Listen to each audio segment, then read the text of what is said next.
I think the Russians have, seized the initiative here, and, are counting on the fact that the West is going to blink when they strengthen their own position, essentially strengthen their position and strengthen the Assad regime's position. The problem is, though, that we can't just take what the Russians are doing and say, okay, now let's go and negotiate with the Russians. There is really no negotiation to be had when they're flexing their muscles in this kind of way. The reality is that yesterday they killed 34 civilians, which by any standards is a serious breach of international law, given that it was essentially an indiscriminate attack. I think Lavrov talked about, if it walks like a terrorist, talks like a terrorist, etc. Well, there were 10 women killed yesterday. I don't think any of them looked or talked or walked like terrorists. And 10 children, in fact, and 7 women. So I think, I think what we need to be seeing now is much stronger signalling from the Americans and a flexing of military muscle on the other side to try and counter this Russian bluff.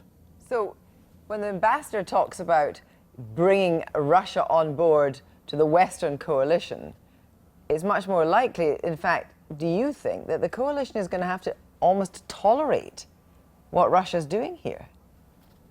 No, again, I would talk in terms of solutions. I wouldn't tolerate anything if I were them. The way the Americans are talking at the moment is all about deconfliction. Well, deconfliction doesn't stop the Russians bombing civilians or bombing moderate opposition. What do you think deconfliction actually is? Is essentially get out of the way while they bomb civilians. Sorry to interrupt, but just what is, deconfliction seems to be this term that suddenly appeared. What do you actually think is meant by deconfliction? What they mean by deconfliction is essentially what I've just said, is ensuring that their planes and the US planes aren't in the same place at the same time. It doesn't mean agreeing on targeting, right. And that would be a different matter. And of course the Russians won't agree to American targeting because they want to hit the opposition. Why do you think so far the kind of Western-led policy on Syria has been such a failure? The one moment at which it looked like it could do some good was when there was a credible threat of force on the table. Since then, there's been no credible threat of force. The major driver now of the refugee crisis and indeed extremism in Syria is the indiscriminate bombing of civilians. So what needs to happen, the obvious policy choice here, is to try and stop the indiscriminate bombing of civilians as a first step to achieving anything, both in terms of extremism and in terms of the refugee crisis. So we need a policy that stops those bombs. Do you think, looking back to 2013, the summer of 2013, Ed Miliband's decision to have Labour oppose military action was a key moment? Look, you can see what other people have said about that. I don't really want to talk about the past. I think what we need to do is talk about the solution. There have been people who have stated very clearly that it was a missed opportunity, and in retrospect was an appalling decision by Parliament. I think, in fact, George Osborne said that himself the other day. So if you were Barack Obama, then what would be your next step?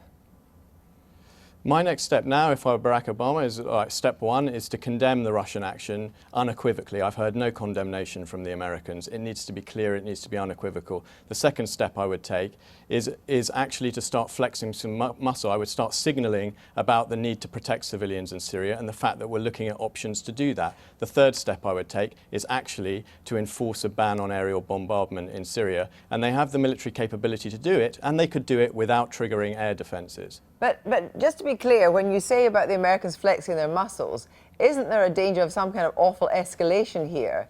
And actually, there's very little chance that the Russians are going to back down.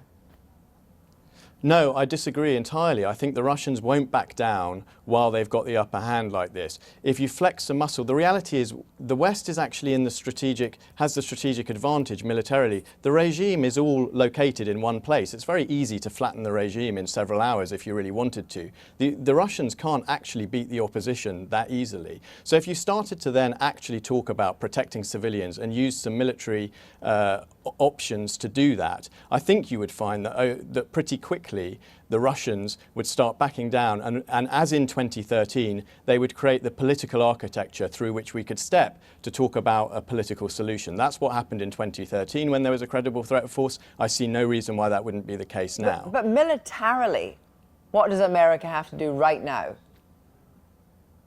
Militarily right now, I think again, the first step is signalling. The second step is putting in place an option that protects Syrian civilians. Everyone is talking about ISIS, everyone is talking about Assad, but actually the main driver of the problem is, the 200 civilians that are getting killed every week by Assad's air force. And again, we have the capability to stop that, and it would create a whole new dynamic through which we could examine new policy options. No one is taking the steps that would turn the crisis around, turn the context around, so that we can actually explore more credible policy options. Reza Afshar, thank you very much indeed.